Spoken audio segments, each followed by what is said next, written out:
Hello, and thank you for coming.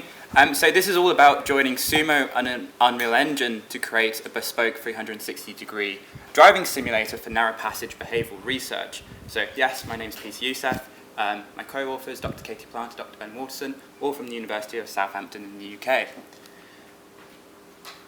Cool. So just a quick overview of the presentation. So going to give a bit of the research background, so we'll go on the journey of what motivates this research, as well as a bit on behavioural research of narrow passages and why we're using co-simulation and, in our case, SUMO and Unreal Engine. We'll then talk a little bit about developing the driving simulator and the various components. And before then, I'm going to present some results from the study that we've just recently conducted, before concluding with some general remarks for, I guess, the general framework that I'm going to present here. So what is the research goal? So my PhD is basically looking to incorporate cooperative behaviours into microscopic driver behaviour models. And cooperative behaviours in this sense occur in cooperative road interactions, so interactions where drivers work together to complete some sort of manoeuvre, some shared task. There's two main types, so time pressure dynamic situations, so situations in which one road user has a limited time opportunity to give that priority away to another road user requesting that priority. So think about merging onto a motorway or a freeway. You might change lane to give that person space. The alternative type of cooperative road interaction is deadlock situations where two road users meet, say, at a road narrowing, such as this, but they don't have priority over the other vehicle and have to navigate who goes through first and what they want to do. And there's just a GIF of a real-life example of this that I recorded about a week ago. Why am I interested in narrow passage interactions? Well, generally, there's little modelling of narrow passage interactions. SUMO perhaps has the best kind of model that I've seen with its opposite direction driving. It incorporates the longitudinal positions of vehicles, which is really, really great, but actually these kind of interactions are far more complex. There's a lot of lateral positioning that the drivers take into account, plus also, as far as I understand, the opposite direction model only takes into account one vehicle coming from the other direction, so if it's stopped as it is in this example, it won't be able to overtake the vehicle in its own lane because it thinks it's got an interaction partner. Vism and Aimson are perhaps less good, because you'd have to specify priority, which negates the whole point of the interaction. Whereas the intention prediction model and the risk-based model by Weinreuter and Wenzel respectively only incorporate longitudinal data, which again ignores other aspects of the interaction. So we just have a number of problems basically if we want to try and create a model. A range of factors remain under-investigated.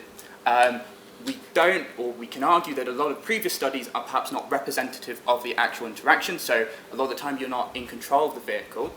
And we actually don't have any in-depth narrow passage interaction data set, which includes the sort of trajectory aspects, but also the signal states of the vehicles. Now, alternative methods such as an instrumented vehicle study or a naturalistic observation method are problematic. Instrumented vehicles might not be able to collect all the required data that we need, whereas an observation method is obviously time-consuming, but also narrow passages move because parked vehicles move. So it can become even more time-consuming than other types of interactions. So how are we going to create a narrow passage model? Well, a simulator study is perhaps a solution, because we obviously, one, can specify the scenarios that we're interested in, but also we have a lot of control, or we can gain a lot of quantitative data to then produce the models. However, of course, we need to make sure that the models that drivers or participants are interacting with are representative of what human drivers actually do, because in essence, this is an interaction, and if our interaction partners don't behave as you'd expect them to do, how can a participant behave in the way that they normally would do? But, of course, we have to understand, well, how can we do this? And co-simulation is a possible solution. So just broadly, co-simulation is basically the combining or the coupling of two types of simulators. And in the context of driving simulators, this is the coupling of a traffic simulator, Microsoft traffic simulator, with some sort of visualization platform. And this is great for a number of reasons. First, it's a lot cheaper than commercial driving simulator software, but also you maximize the individual benefits of the Microsoft traffic simulator and its in-depth behavioral modeling with the graphical qualities of a visualization platform. In our case, we're using SUMO as the microscopic traffic simulator and Unreal Engine as the visualization platform. The reasons which I'll explain here. it links to the idea of the physical and behavioural fidelity of a driving simulator. The behavioural fidelity of a driving simulator basically represents how representative behaviours performed by participants are to the behaviours they actually perform on the road. And this is directly linked to the physical fidelity of the simulator, which is basically how closely the simulator's performance characteristics match the on-road characteristics that drivers would experience. And this is linked to basically the hardware aspects of a driving simulator, as well as the software aspects. And we normally focus on the hardware aspects. So, for example, the field of view of a driving simulator, we know that you need 135 degrees as a minimum so you can get adequate peripheral information processing so that you can do things like braking or looking at junctions. But I would argue that the software of a driving simulator is as important because not only does it control the quality of the graphics that you're looking at, but it also controls the realism of the agents that you're interacting with. How intelligent, i.e. how realistic are their behaviours to what humans would do? How unpredictable are they? So is there driver heterogeneity in the simulated agent population? And are there virtual personalities? So are the behaviours across the agents consistent over different types of behaviours? And we can sort of look at these sort of criteria for simulator physical fidelity and sort of group them into things that Unreal Engine's sort of involved in. So specifically, again, with the field of view, Unreal Engine has an end display function which basically is multi-cluster rendering that allows you to build a 360 world around a participant. And then SUMO, which obviously we can build models for narrow passage behaviours. But of course, to understand what kind of model we want to produce, we have to understand the behavioural literature of narrow passage research. So we know that drivers communicate implicitly via their trajectories, so via their speed or their lateral positioning, and we know they also communicate via their signal state. We know factors such as the vehicle type that you're interacting with will have some sort of effect, although we're not 100% sure because we've not seen it in actual trajectory studies, basically. And we know that the number of vehicles that you interact with can also have an effect in terms of once you let one vehicle pass through first, often you allow them all to pass through in a sort of convoy rule effect. Now, moving just quickly on, in a previous study that we conducted, we basically came up with a, I guess, theoretical framework for narrow passage decision making. And it involves sort of 5 main assessments that drivers constantly do whilst they're driving. 1, trying to understand whether a vehicle has priority, whether it's via the obstacle location or whether they're clearly closer to the road narrowing than the other vehicle. 2, what is the intention being communicated by the 2 interaction partners to one another? 3, can the interaction partners actually give way? Because if they can't, then that outcome is no longer feasible. 4, is the road wide enough so that actually the interaction partners can work together to sort of pass through simultaneously? So one interaction partner might pull in a bit more to allow the other one to move centrally along the road. And 5, again, if there are vehicles beyond the 2 main interaction partners, what actions can they do? And then is the convoy rule that I described before, is that in effect as well with priority? So this basically gives us the criteria from which we're trying to develop our driving simulator. Does it consider the theoretical framework that I just described? Does it allow for individual differences in the unpredictability of the agents? And does the driving simulator also incorporate how drivers actually communicate in these scenarios? And obviously, again, it's got to have the necessary field of view because it's quite a stop-start nature, so people have to be able to brake properly, and are the graphics quite good? So this moves on to the development of the driving simulator. So just quickly going to go through the sort of interface which was done in Python. It obviously connects Unreal and SUMO via Tracy, obviously, and TCP and UDP sockets into Unreal Engine. Tracy obviously allows for the real-time extraction of information, which can then be sent in the exact same time step into Unreal Engine, reducing any sort of lag between participant visualization and what's actually going on. And this is just some of the information that we're taking from SUMO about the vehicles and the traffic lights. And then obviously Tracy also allows us to manipulate vehicles within the simulation, so we can actually or the simulated agents can see the participant as they're driving and then react to what the participant is doing if we're sending the information from Unreal Engine into SUMO. And that's really, really great. The interface is also there to synchronize Unreal Engine and SUMO, so this is by specifying a time step that the 2 programs have to iterate at. and then making sure that all the relevant commands are actually completed before the next time step is then iterated through. Here, what you can see is, if I just show, you can see that the vehicles match in the two programs, in the two program views, which is obviously what we want. And the last thing that Python, or the interface, does is obviously output the data, because that's where all the data in this driving simulator is stored, basically. So moving on to Unreal Engine, very quickly. So it's there to visualize all the SUMO aspects. So to do this, we do ID matching. So the SUMO ID is obviously sent into Unreal Engine, and an Unreal Engine object basically is uniquely assigned that SUMO ID. And so all the various properties that we're sending from SUMO are then obviously assigned to the relevant Unreal Engine object. And this allows us basically to change the signal state, do a whole bunch of things, which is obviously really great. It obviously also is there for the participant vehicle. So we have the Unreal Engine physics model, but we also added functionalities such as audio and visual type things, so indicators, car horns, engine feedback, all that kind of thing, which is again really important for the, I guess, experience of driving in a driving simulator. And then we obviously used a pedal and steering wheel system, and as you can sort of see here, this is in the VR cave. So in terms of the environment, so we use the SUMO to Unreal XML plugin, which I think is on GitHub somewhere. That basically gave us the outline of the SUMO network in Unreal Engine, and then we built upon that using a procedural road generator using the splines that were produced. We then added various road elements, so traffic signs, buildings, all that kind of thing to create the environment. And then, as I mentioned earlier, we used the end-display multi-cluster rendering feature of Unreal Engine to basically create a 360 world around the participant. So moving on to SUMO, we used the extended intelligent driver model for the car following model, and that's because of its drive-off behaviours. That's really important for narrow passage interactions because it's a very stop-start kind of nature of an interaction, basically. The lane changing model is the SL 2015 model. It's great because it's continuous. You don't want instantaneous interactions or lane changes. That would look very weird if you're in a driving simulator. And we also obviously enabled the sublane model because there's a lot of lateral movements that we need to program in our narrow passage model. And then lastly, of course, opposite direction driving was enabled because they need to overtake parked vehicles. So moving on to the narrow passage model that we developed, there's basically 4 main steps, 3 of which are iterated through perpetually, and then the initial driving style assignment step is the first step that happens when vehicles are loaded into the simulation.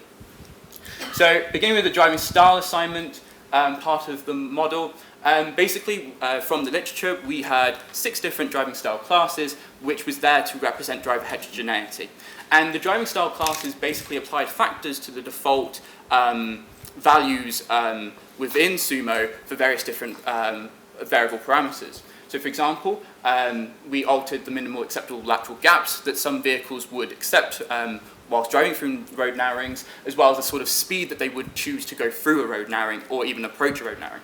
Perhaps the most interesting variable that was defined by the driving style class was the planning horizon, which basically is how far down the road a vehicle will actually look. And this is there to represent how proactive or reactive a driver is in their driving style. Now, moving on to the sort of situation recognition part of the model, this basically is the simulated agents understanding where the vehicles are and what's going on, and then synthesizing all that information to build an understanding of the narrow passage interaction that they're approaching.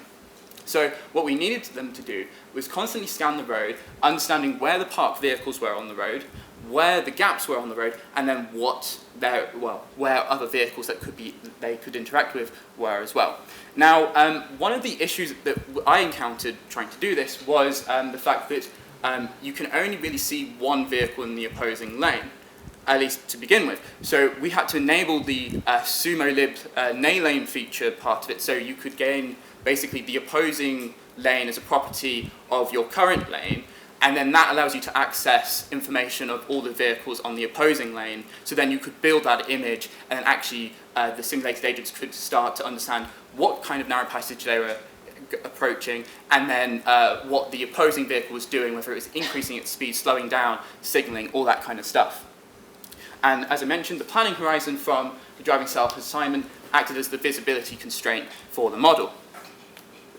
So moving on to the decision-making part of the model, so if it predicted that there was a road narrowing approach, it would assess or begin to assess whether it had right-of-way via the asymmetry of the interaction. Was it clearly closer to the road narrowing than any other vehicle, and could it get through before affecting any other vehicle? And this was done regardless of whether the obstacle was just on their lane or on the opposing lane.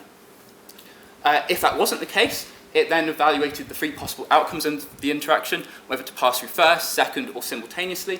And this was done via the sort of assessments that I mentioned before. So one, assessing whether there was right-of-way via the obstacle location or the convoy rule. Two, the feasibility of the different outcomes. So can the interaction partners give way, or was the road wide enough for the interactions based off of its minimal acceptable lateral gaps and the widths of the vehicles?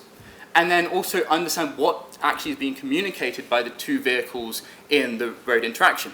Now, we use this sort of rule-based structure to the model because we don't have any quantitative data to do anything else, but it's worth saying that this isn't, I guess, directly linear in the sense that even if a vehicle knows it has right-of-way, if the opposing vehicle cannot give way, it will give way instead.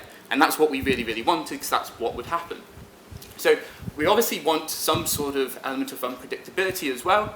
So the different driving style variables obviously affect the evaluations that the drivers will, or the simulated agents will make. So for example, a vehicle that will accept smaller lateral gaps will be more likely to want to pass through first than other vehicles.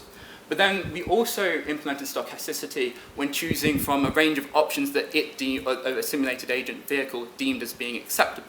So this was based off of some observational data that we did from an on-road drive that we did, based on, so for example, if a situation when it was feasible for a vehicle to pass through first, but also pass through or to give way, for example, in a situation as a random choice, there was some sort of, it occurred maybe say 25% of the time, and so that was a probability that we assigned as, I guess, a randomness.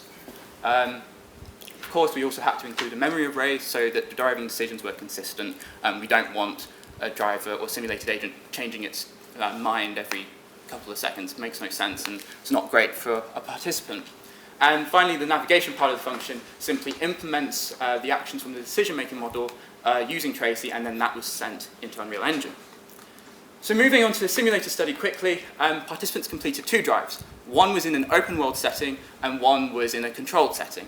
In the open world drive, participants could drive wherever they wanted to do, and this is made possible because of SUMO and the fact that it is a continuous model. There is so much behavioural modelling, so we could just let them roam around and drive as they normally would, and we thought this is great because, well, these are the conditions drivers actually have. Normally in driving simulator studies, it's very stop-start, and that loses that element of immersion. So this is a great benefit of SUMO, and yes, one of the main reasons why we use SUMO. In the open world drive, participants also experience different time pressures throughout their drive, and in the controlled drive, participants basically completed 20 preset scenarios, more similar to, I guess, typical or traditional driving simulator studies. We have 36 participants. So just some really brief results. So here you've got the participant in red, their sort of longitudinal positioning as they approach the road narrowing, which is indicated in the black, as they interact with a simulated agent in the driving simulation, which is the blue line. The dashed lines indicate lateral positioning of the vehicle. And what you can sort of see here is the participant accelerates / maintains their speed into the road narrowing, and the simulated agent recognizes this. You can see clearly slows down and then also pulls in. And this is great because this is the interactivity that we want. But moving on to a different set of results from the controlled portion of the study, this is the lateral positioning of the participants as they approach the road narrowing, for different interacting with different vehicle types. And what we can see when the participants pass through first, their lateral positioning is fairly similar for all different vehicle types. But perhaps most interestingly, when they interact with different vehicle types but give way, there's clear differences in lateral positioning of the drivers. Drivers tend to adopt a far more defensive average lateral position when interacting with a HGV compared to, say, an SUV or a sort of family-sized car. And that makes a lot of sense. HGVs are big. You want to adapt a more defensive position, you want to get it out of the way. So this was really, really great. Now, perhaps my favourite graph, I guess in my entire PhD project, is the map of the open world network that we got the participants to drive in and their average speed across it. And what you can see is red indicates lower speeds, green is higher speeds, and as you kind of expect, at junctions, lower speeds, and this is a traffic light junction in the middle, so a lot of red there. But what's most interesting is as they approach a road narrowing indicated by the sort of black lines on either side, you can see that it driving speeds get a lot slower as they approach. That makes a lot of sense, and this is what we want. But most interestingly, if we look at how the average driving speeds across the road network varies according to the time pressures they were under, you can see that under no time pressure, it was a lot more yellow, a lot slower, their average speeds, and it increases as the time pressure increases. And this is basically what you'd expect. Drivers are more in a rush, they want to speed up. So, to conclude, so I believe we've created a high fidelity behavioural simulator for narrow passage research, which is great for narrow passage research. But, perhaps most importantly, I think this is a framework for behavioural research going forwards. We should be combining behavioural research and behavioural modelling. They're complementary to one another, and you need both to do both well. What this or how we've built this, is we're explicitly combining the two. Behavioural research informing the behavioural modelling, which then goes back to informing the behavioural research, and et cetera, et cetera, et cetera. And this is what it should be. And as I mentioned earlier, SUMO is perhaps the ideal microscopic traffic simulator because of how flexible it is, the fact that you can develop models fairly easily and keep updating them. And that's perfect for this kind of iterative approach that I believe we should try and do. More than this, SUMO allows for, I guess, an open world simulator type of approach to driving simulator research, which I don't think has been published before this kind of approach to driving simulator research, which is really, really cool. And that is, again, made possible because of SUMO. And even though this process is perhaps more complex than conventional driving simulator approaches, we believe that actually the benefits are well worth, I guess, the trials of trying to get this to work. So thank you so much, and yeah, any questions?